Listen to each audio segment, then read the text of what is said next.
বাবা মা নিজে না খেয়ে সন্তানদের খাওয়াতে পারলেই মনে হয় বেশি খুশি হয়।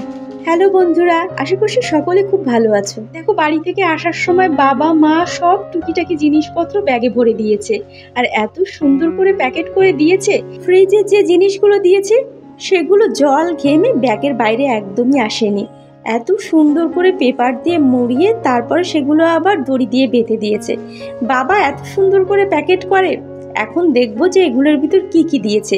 নিজেরা খাবে না, সব কিছু গুছিয়ে রাখবে। আমরা যখন যাব তখন দু বোনকে ব্যাগ ভরে দিয়ে দেবে। বাবা মার কাজই এটা, নিজেরা না খেয়ে সবসময় সন্তানদের জন্য গুছিয়ে রাখে। তারা কোনটা ভালো খায়, তারা কোনটা ভালোবাসে সেটাই দেবে। আর দেখো, বাড়িতে যাওয়ার আগেই আলুটা রেখে গিয়েছিলাম, একদম গজ বেরিয়ে গেছে। বাবা মা বড় মাছ খেতে একদমই পছন্দ করে না, তাই ঘের থেকে যখন মাছ ধরা হয় তখন সেগুলো গুছিয়ে সব আমাদের জন্যই রেখে দেয়। আর ভাগে ভাগে করে রাখবে, আমার জন্য দিদির জন্য সমান ভাগ করে দেবে। বৈদ্যমশাই আবার বড় মাছ খেতে খুব ভালোবাসে, মা সেটা জানে, এজন্য সব বড় মাছগুলো ওর জন্যই রেখে দেয়। আমি হয়েছি আমার মায়ের মতো, আমারও একদম বড় মাছ খেতে ভালো লাগে না, শুধু ওর জন্যই বড় মাছটা রান্না করা হয় বেশি।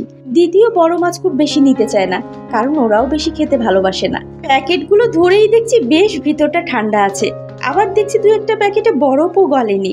তো এভাবে যদি প্যাকেট করে নিয়ে আসা হয় তাহলে কিন্তু মাছ মাংস কোনোটাই নষ্ট হয় না। প্রতিবার যখন আসি এভাবেই নিয়ে আসি। এই যে দেখো কি সুন্দর বরফগুলো এখনো আছে। বড় মাছ আর ছোট মাছগুলো আলাদা করে রাখছি। আর এই ছোট মাছ ভাজি খেতে আমার ছেলে আবার ভীষণ পছন্দ করে, ওকে রোজ প্রতিদিন একটু একটু করে ভেজে দেব। প্রতিবার যখনই বাড়িতে যাই মা এই কাজগুলোই করবে, সব মাছগুলো ফ্রিজে ভরে রাখবে আর আমরা গেলেই সব পাঠিয়ে দেবে। মা বলে আমরা তো এখানে পাই, আমাদের পুকুর আছে, ঘিয়ের আছে, যখনই মন চায় আমরা এখানে ধরে খেতে পারি, আর আমাদের তো সবটা কিনে খেতে হয়, যার জন্য এভাবে গুছিয়ে রেখে দেয়। আর দেখো কি নিয়ে এসছি বলো তো, এটা কি? দেখে মনে হচ্ছে না ঘি? এটা হচ্ছে চিংড়ি মাছের ঘিলু। আমাদের ওখানে কেজি হিসেবে কিনতে পাওয়া যায়, কিন্তু আগে ছোটবেলায় যখন আমাদের চিংড়ি মাছ বিক্রি করা হতো তখন সেগুলো কেটে কেটে ঘিলুগুলো আমরা রেখে দিতাম, মাছগুলো বিক্রি করতাম।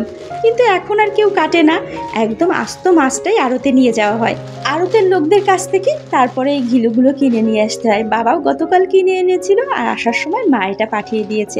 অনেকটা টায়ার্ড হয়ে গেছি, তাই আর কোনো কিছু রান্না করতে ইচ্ছে করছে না। সিদ্ধ ভাত বসিয়ে দিয়েছি, আলু সিদ্ধ, ঢেঁড়স সিদ্ধ, সেই সাথে মাছ আর ডিম ভাজি।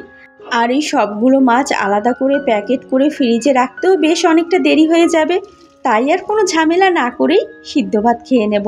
আর দেখো, এই সব মাছগুলোই কিন্তু আমাদের সব ঘেরের মাছ, কোনো মাছই আমাদের কেনা নয়।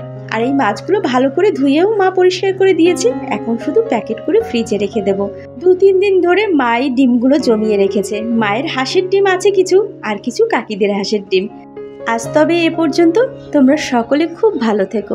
টাটা।